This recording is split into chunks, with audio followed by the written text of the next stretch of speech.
I've always believed that the human body is an intricate tapestry of flavor and texture. If only one had the courage to explore the recesses of what society deems as taboo, one might achieve true perfection. I remember the night vividly. A moonless affair in a decrepit alley behind my failing restaurant, where I first tasted the forbidden flesh that would forever change my destiny.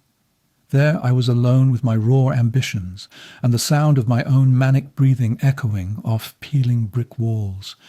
I am an American chef, a mad artisan driven by a desire to push the boundaries of culinary creation. I immersed myself in the dark arts of ingredient alchemy, seeking inspiration in the forbidden. Exotic meats, ancient recipes, and eventually human delicacies. It began as an abstract musing over age-old oddities, a Gothic curiosity that I could no longer ignore. I wrote fervently in my journal, "If the soul can be cooked, shall it not be savoured with every bitter gulp of life's final breath?" And with that, a seed was planted, one that thrived in the dark recesses of my delightfully wicked mind. The early days were spent researching the untold histories of cuisine, where every morsel was a secret sin, a method passed down in whispers among those who walked the perimeter of normalcy and acceptable ingredients. I scoured abandoned libraries and seldomly visited internet forums for texts on necro-gastronomy and esoteric culinary practices. In these haunted pages, I learned that the body's essence, when properly prepared, carries a sublime taste of memories, emotions, and other unspoken delicacies, flavors so potent they can awaken the darkest corners of one's consciousness of food-borne desires. My experiments began modestly, a infusion from the wilted leaves of dead hopes, a sprinkle of despair from the night's black rain, and an essence extracted from the marrow of lost hopes and dreams. I infused these with exotic spices from distant lands, each selected to mirror the bittersweet cadence of untold guilt and decadent, unshared carnal pleasure.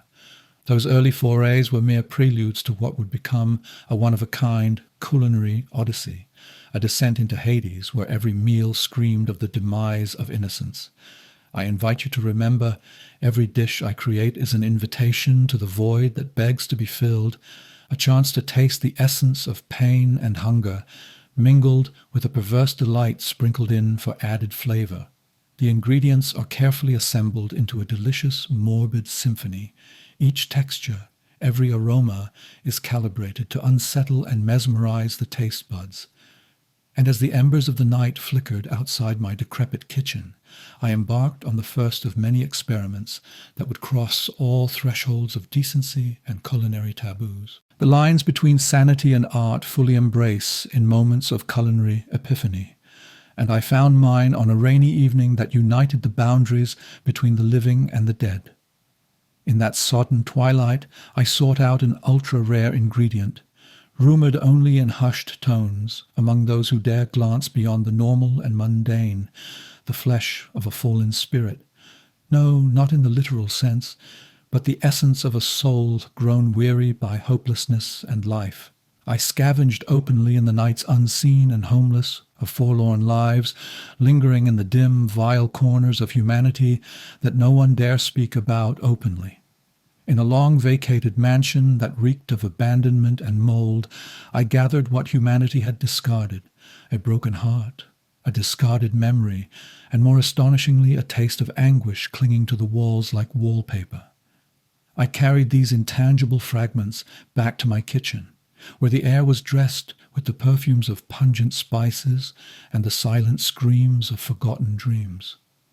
Carefully I set to work, mixing these elements with ingredients of my own disturbing creation, a bittersweet reduction of caramelized misery and aged bitterness with just a sprinkle of dried tears of regret.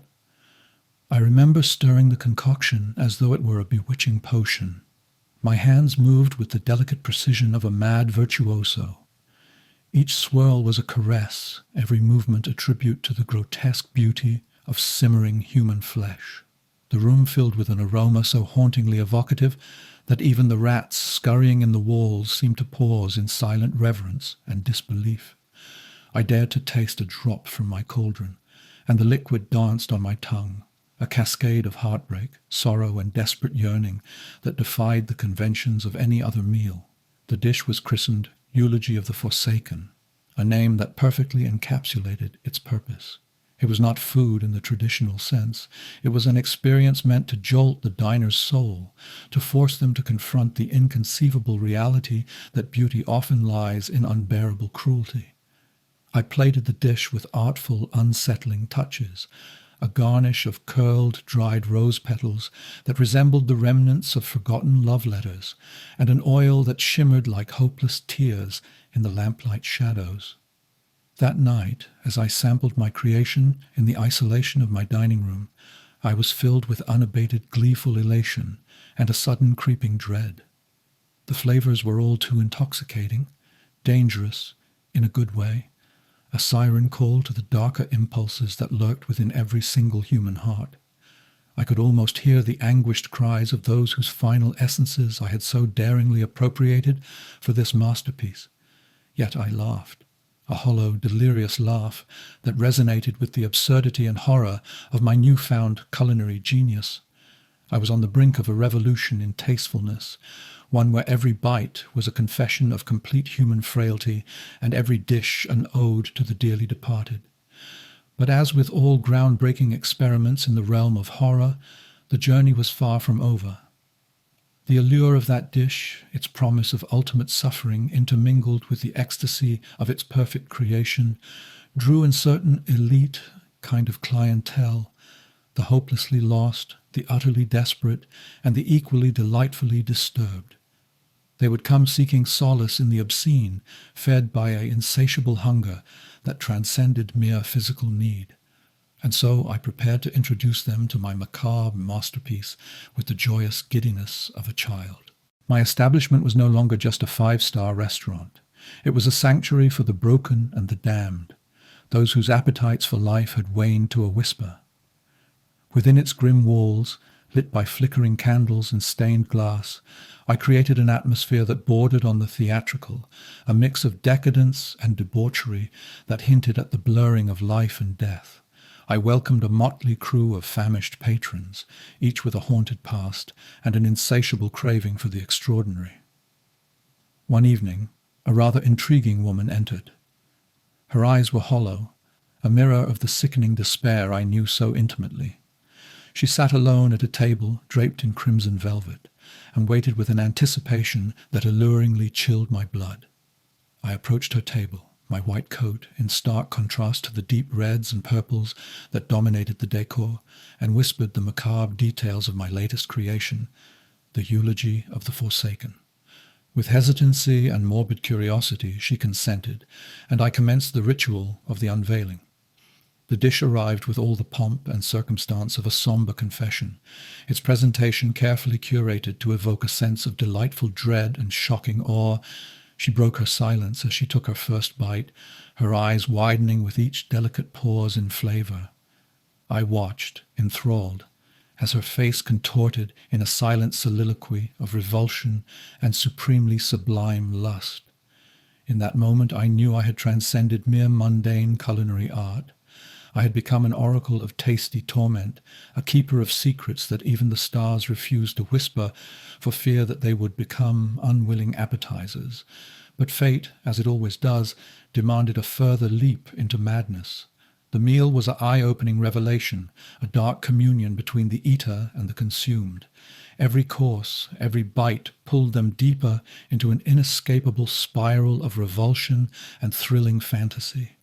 I served dishes that defied convention, a delicate sculpture of transient hopes carved from tender flesh, bathed in a reduction of despair and laced with glimmers of broken dreams. It was an orchestration of sensations that left my guests teetering on the edge of sanity. Their hushed murmurs and trembling applause became my only companions as I chronicled this morbid transformation in the annals of my overactive mind.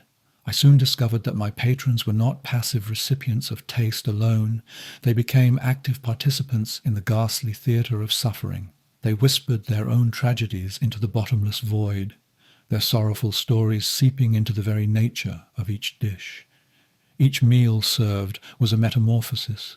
It was as if the flavors absorbed the raw pain of those who consumed them, imprinting a lasting bond with every bite.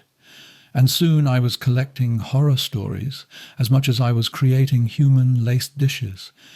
In the quiet corners of my establishment, voices recounted how the experience had fractured their identities, how their memories were forever marred by an encounter with the unfathomable elixir of their fellow human beings.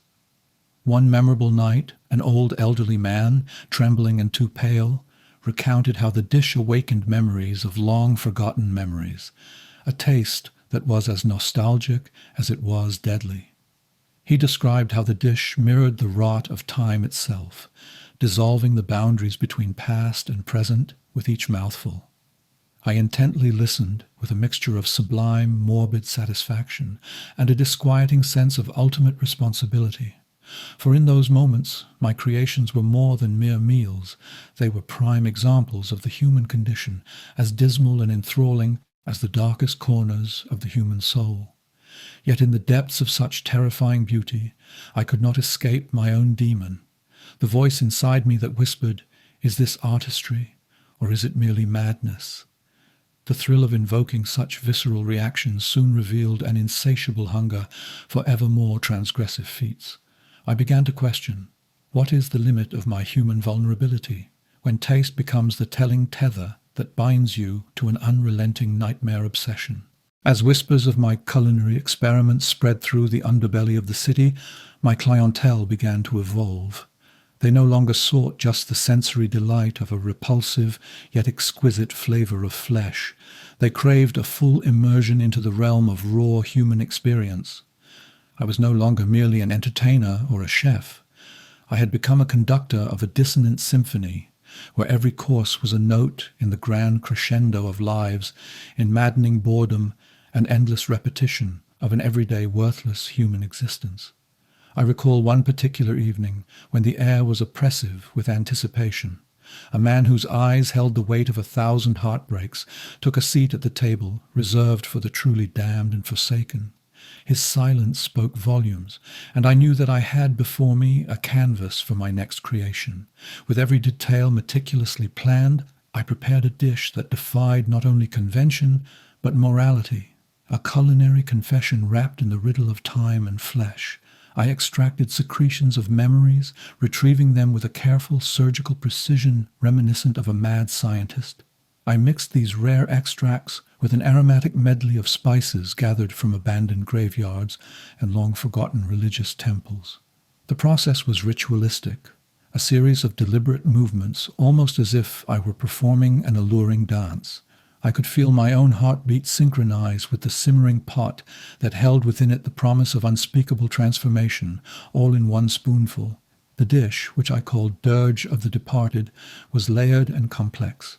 Upon the surface, it bore the appearance of a delicate, clear broth, translucent and unassuming.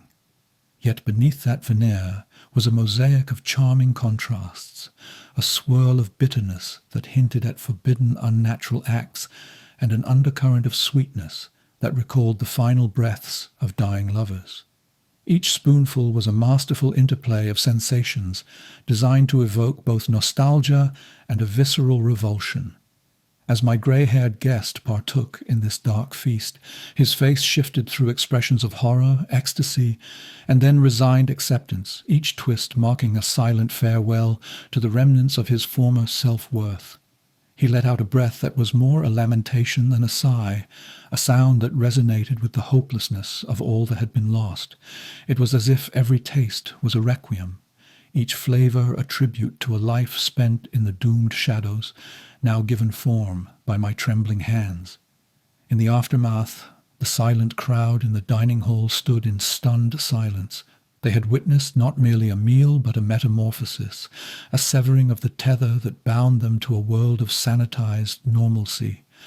I stood in the center of that tableau, feeling utterly revered and hauntingly reviled, a creator of both art and abomination. The silent applause of their unseen tears was my only acknowledgement, and in that moment I savoured the bittersweet irony of my craft, to create unimaginable beauty out of nightmarish horror, to offer final moments of transcendent misery that could never be reclaimed. I often wonder if, in the quiet moments that follow such displays of raw vulnerability, I too feel the gaping void of my own transgressions, for every dish served is a stain upon my soul, a memory of a piece of my humanity that I irrevocably altered, and yet the relentless tide of craving for ever more extreme experiences beckons me onward, deeper into the chasm of my own dark desires. I can no longer separate the Creator from the creation, as each delectable meal is irrevocably bound by the taste of the forbidden fruit of humanity. The days that followed saw my work become more than a mere exercise in titillating culinary, tasteful transgression. They evolved into a manifesto, a declaration of war against the dying conventions of tasteless, civilized cuisine. I decided to host what would become known in hushed legend as the Feast of Final Regrets, a night where I would summon those who had longed for a final taste of the unrepentant truth of divine cuisine. It was a frigid night, the city's neon glow reflecting off rain-soaked streets like broken mirrors. I had assembled an exclusive gathering of the truly twisted taste buds in the area, the ones for whom life had become a series of meaningless movements, punctuated only by the endless beating of the human heart. In my restaurant, the tables were arranged in a semicircle, facing an imposing altar where I would unveil my culminating masterpiece. The atmosphere was electric, with tantalizing terror and unbridled anticipation. Each guest wore their pain like a shroud, eager to face what lay ahead in the name of a new, uplifting night on the town. I began by recounting my origins, revealing in tortured detail the inspirations and broken dreams that had led me to this point. I spoke of the nocturnal inspirations, of the quiet agony that had molded each dish, of the hearts that had, in their final moments, contributed to what was to be a culmination of my life's work. Their eyes glinted with a perverse mixture of pity and exhilaration, an almost ritualistic acceptance of the dark fate that awaited them. Then came the final creation, the absolution of ashes. Unlike previous dishes, this one was far more audacious, a medley of all that I had ever experimented with, distilled into one final unholy communion. I gathered ingredients that defied natural order, essences of sorrow extracted from the embers of terrorizing memories, thin slivers of regret sliced from the hidden corners of long tormented souls, and a dry reduction of time itself, so bittersweet that it left a trace of melancholic residue on the tongue in its wake. I prepared the dish in slow, deliberate movements that were almost ceremonial. The process was intimate and horrifying, a ballet of trembling hands and controlled madness. As the dish was assembled, its appearance was deceptively ethereal, a colourful rainbow broth that shimmered with an iridescence reminiscent of sorrowful tears upon the dead. And yet, within that shimmering surface lay the essence of every broken promise, every muffled cry for mercy that had ever been captured in my kitchen. One by one, my guests were given a portion of the absolution of ashes. The first bite was always the most harrowing, a surge of flavors that spoke of loss, love, and the agony of time undone too soon, their faces contorted not purely in revulsion, but in a kind of awakened resignation, a realization that nothing they had ever experienced before could ever compare with the raw, unfiltered taste of their own demoralizing memories. The horror was not in the ingredients themselves, but in the realization that every morsel forced them to confront the darkest aspects of their meaningless existence. I watched as each guest was consumed by their private demons. Some wept, others stared blankly into the nothingness of their lives, and a few, those whose souls had long been tempered by resignation, closed their eyes and simply surrendered to the inevitable pull of the silent end. In that haunted atmosphere, the dining hall became a confessional, a place where every bite was a last word consumed by the cosmos. The walls, suffused with the aroma of sacrilege, seemed to close in, as though bearing silent witness to the final unraveling of these fractured lives.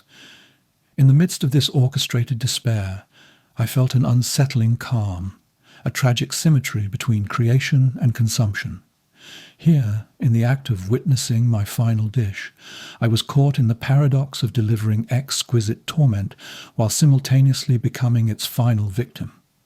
The feast had reached a climax, a moment when the boundaries between chef and guest, creator and creation were irrevocably obliterated. And as the night drew to a close, the taste of the absolution of ashes lingered in the mouths of those present, a bitter reminder of the weight of a mundane life, a flavor so indelible that it would forever haunt their dreams. I realized, with a dawning horror, that the true cost of my art was not merely measured in the destruction of conventional morality, but in the dissolution of any hope for redemption. Each guest left that night, bearing an internal scar, a souvenir of a meal that stripped them of their humanity and left behind an insatiable taste for their own meaningless end. In the quiet after hours, as the city's pulse ebbed into a mournful lull, I found myself alone in my kitchen, the stage upon which I had orchestrated this sublime descent into ruin. The din of ghostly applause from the night's feast had long since faded, and only the residual sound of shattered dreams remained. I stared into the void of an empty pot, its contents now as still as the memories that clung to them. I am left with nothing but the lingering aftertaste of failure, a flavor so profound and sickening that it threatens to consume the very remnants of my soul. My journey from that first tentative dabble in the forbidden to the culmination in the absolution of ashes has been marked by a relentless pursuit of the most abhorrent truths of human existence. Yet in each dish, with every tortured ingredient, I have also unwittingly served up a confession, a testament to the unyielding, corrosive nature of the human mind. There is no hope of redemption here, only the stark acceptance of the disintegration of beauty into horror. I have elevated culinary transgression into an art form of lament, where every flavor bleeds a story of irrevocable loss and sorrow. The guests who once walked through my door in search of a taste of the unthinkable have been left with only an internal void, a part of them replaced for all time by a nightmarish appetite that no earthly sustenance can ever again appease. I know I must swallow the rotting entrails of my own meaningless humanity. I have now tasted the afterbirth of madness and clutch my stomach in revulsion. It is often the remnants of our own damned selves that provide the most abhorrent flavors of all.